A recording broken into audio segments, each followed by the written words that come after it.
It's day 12. Today, pick an album and listen to it in its entirety.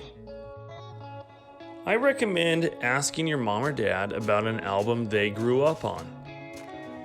That's how I discovered some of my favorite bands. Led Zeppelin II or the Beatles' White Album are great starting points. When I was a kid, I would sit and listen to an album and read all the liner notes in the album cover, and I felt extremely connected to the music I was listening to.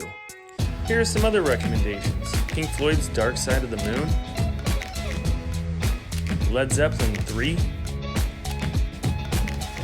Sails Forever and Ever, Lonesome Crowded West by Modest Mouse, and the Blue Album by Weezer. Comment below with your favorite full album. And please subscribe.